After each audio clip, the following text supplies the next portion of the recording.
మెల్లని స్వరము అనే ఆత్మీయ కార్యక్రమానికి ప్రేమతో మిమ్మల్ని ఆహ్వానిస్తున్నాను. దేవుని బిడ్డలారా, మీరందరూ బాగున్నారని నమ్ముతున్నాను. ఎందుకంటే దేవుని యొక్క వాక్కు మనం వింటున్నాం, దేవునితో నడుస్తూ ఉన్నాం, దేవునితో మాట్లాడుతున్నాం, ఆయన మనతో మాట్లాడుతున్నాడు. కనుక మీరందరూ కూడా ఆరోగ్యంతో, క్షేమంతో, సమాధానంతో ఉన్నారని ఆశిస్తున్నాను, నమ్ముతున్నాను. ఈరోజు ఉదయం లేచారా, వాక్యాన్ని చదివారా, ప్రార్థించారా, దేవుని కృపను పొందుకున్నారా, దేవుని యొక్క దీవెనలన్నీ కూడా మీ మీదకి వచ్చాయా, సంతోషంగా ఉన్నారా? దేవుడు చాలా చక్కగా మనతో మాట్లాడుతున్నాడు. కనుక ప్రతిరోజు మనం మాట్లాడినప్పుడు ఆయన కూడా సంతోషిస్తాడు. కనుక మనమందరం కూడా ప్రార్థన చేయాలి, వాక్యం చదవాలి, దేవునితో నడవాలి.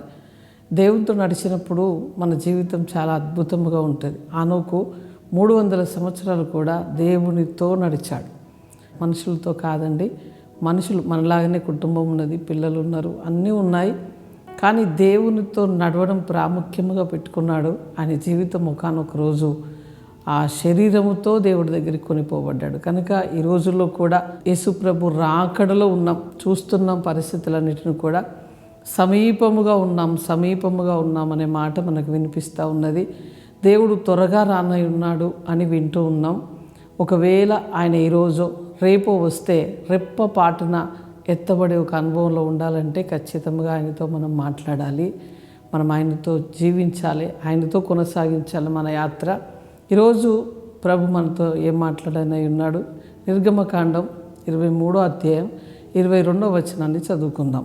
అయితే నీవు ఆయన మాటను జాగ్రత్తగా విని నేను చెప్పినది యావత్తు చేసిన ఎడల నేను నీ శత్రువునకు శత్రువును, నీ విరోధికి విరోధినై ఉన్నాను. నేను చెప్పిన మాట జాగ్రత్తగా వినాలి. జాగ్రత్తగా అంటే చాలా శ్రద్ధగా వినాలి, విన్నదాన్ని పాటించాలి. మన ప్రభు ఏమైతే చెప్తున్నాడో అవన్నీ కూడా జాగ్రత్తగా విని వాటన్నిటిని చేసిన ఎడల, చాలా చక్కటి మాట ఏమంటున్నాడు? నీ శత్రువుకు నేను శత్రువును, నీ విరోధికి నేను విరోధిని.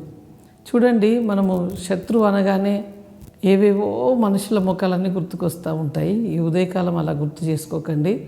మన శత్రువు అపవాది మాత్రమే. రోగాలు తీసుకుని వస్తాడు, పాపాన్ని ప్రేరేపిస్తాడు, బంధువులను ద్వేషించమంటాడు, ఇంట్లో ఉన్న వాళ్ళతో సమాధానంగా ఉండకంటాడు. అందుకనే నీ శత్రువుకు నేను శత్రువుగా ఉంటాను, నీ విరోధికి నేను విరోధిగా ఉంటాను అంటే ఆయనే మన శత్రువుకు శత్రువుగా, విరోధికి విరోధిగా ఉన్నప్పుడు నువ్వు యేసుప్రభులాగా మారిపోతావు.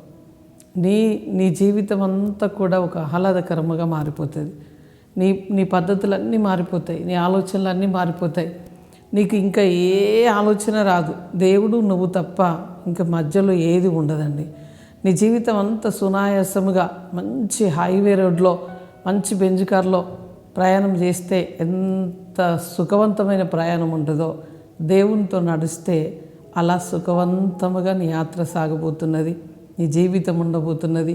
దేవుని బిడ్డ, ఈ రోజు వరకు భయము, బాధ, దుఃఖము, వేదన, రోగము, ఎన్నో ఇబ్బందులు నేను చుట్టుముట్టున్నాయేమో, దేని విషయంలో నువ్వు బాధపడుతున్నామో, దేని విషయంలో చింతపడకు. ఎందుకంటే రోగము తీసుకొచ్చినా, శత్రువు నీకు ఎన్ని రకాల బాధ తీసుకొచ్చినా కూడా ఆయన ఏమంటున్నాడంటే నీ శత్రువుకు నేను శత్రువును, నీ విరోధికి నేను ఆయనే మన విరోధికి విరోధిగా ఉన్న తర్వాత, మన శత్రువుకు శత్రువుగా ఉన్న తర్వాత మన దగ్గరికి ఏది రాదు. ఒకవేళ వచ్చినా మబ్బు వలె అది తొలగిపోనట్లుగా ప్రభు చేయని ఉన్నాడు. ధైర్యము తెచ్చుకోండి, ప్రభు వైపు చూడండి, దేవునితో మాట్లాడుతూ ఉండండి. ప్రభు గొప్ప కార్యములు మన జీవితంలో చేయనే ఉన్నాడు. ప్రార్థన చేసుకుందాం. పరిశుద్ధుడా, జీవము కలిగిన మా తండ్రి, నీకు స్తోత్రాలు. ఈరోజు ప్రభువా, నీ మాటను శ్రద్ధగా విని వాటిని అయ్యా జాగ్రత్తగా చేసిన ఎడల మా ఎడలను గొప్ప కార్యములు చేసే దేవుడు ప్రభువా, మా శత్రువుకు శత్రువుగా, మా విరోధికి విరోధిగా ఉండి తండ్రి అపవాదిని తొక్కి ప్రభువా మా దగ్గరికి రోగాలు, శాపాలు, అపవిత్రత, తండ్రి దారిద్రత తీసుకొని రాకుండా అన్ని కోణంలో మాకు ప్రొటెక్షన్ ఇస్తానని ఈరోజు వాగ్దానం చేశావు. నీ బిడ్డలు ప్రభువా, ఈ వాగ్దానం ఎంతమంది రిసీవ్ చేసుకుంటున్నారో వారి జీవితంలో అద్భుతమైన కార్యం జరుగునుగాక. వారి శత్రువుకు నీవే శత్రువుగా ఉండండి. వారి యొక్క విరోధికి మీరు విరోధివై ఉన్నావు. అందుకే స్తోత్రాలు. నీ బిడ్డలందరూ కూడా విడుదల పొంది నీవు చెప్పిన యావత్తు కూడా వారు చేసి మేలును అనుభవించినట్లుగా అయ్యా సమస్తములో కూడా నీ మేలును జరిగించబోతున్నావు. నీ బిడ్డల్ని దీవించండి. ఈ ఉదయకాలం ప్రభువా ఆరోగ్యంతో, క్షేమంతో, సమాధానంతో అయ్యా వారి చేతి పనులు, ఉద్యోగాలు, వ్యాపారాలు, వారి బిడ్డల స్టడీ, వారి కుటుంబ జీవితం ఆశీర్వాదకరముగా ఉండనట్లుగా సహాయం చేయండి. ఎవరైతే అనారోగ్యముతో ఉన్నారో ప్రభువా నీ గాయపడిన హస్తము ద్వారా వారిని ముట్టండి, బాగు చేయండి. అయ్యా నువ్వు పొందిన దెబ్బల చేత మాకు స్వస్థత, విడుదల మేము నమ్ముచున్నాం ప్రభువా. నమ్ముట నీ వాళ్ళైతే నమ్మవాడికి సమస్తము సాధ్యమన్నావు. ఈరోజు విడుదల ప్రకటిస్తున్నాం. ఎవరు అయ్యా సిక్కై ఉన్నారో వారికి యేసు నామములో బలము కలుగును గాకని మేము ప్రార్థిస్తున్నాం. హాస్పిటల్లో, వెంటిలేషన్లో అయ్యా మూలుగుతున్న బిడ్డలకు స్వస్థత రావాలి. అయ్యా వారు లేచి గంతులు వేయాలి ప్రభువా. క్రొవ్విన దూడవలే గంతులు వేసే కృపలోనికి నడిపించండి ప్రభువా. అయ్యా ఎవరు పెళ్లి రోజు, పుట్టినరోజు జరుపుకుంటున్నారో వారికి శుభము, దీవెన, ఆశీర్వాదములు మేము పలుకుతున్నామయ్యా. ఈ సంవత్సరం అంతా ఆరోగ్యంతో, క్షేమంతో, సమాధానముతో అయ్యా నీ కృపతో, నీ మేళ్లతో నీ బిడ్డలు నింపండి ప్రభువా. ఈ సంవత్సరం అంతా వారి నోటి నిండా నవ్వు ఉండనట్లుగా తండ్రి మేలు కలుగునుగా కానీ ప్రార్థిస్తున్నాం. దీవించండి అయ్యా. వారి కుటుంబ జీవితం, వారి వ్యక్తిగత జీవితం ఆశీర్వాదకరముగా ఉండనట్లుగా సహాయం చేయండి. ఎంతమంది ప్రభువా అయ్యా ఈ యొక్క అయ్యా మెల్లని స్వరాన్ని వింటున్నారు, వారి మీద నీ మేఘము కమ్ముకోవాలి, నీ ఆత్మ కుమ్మరించబడాలి, గంతులు వేయాలి ప్రభువా.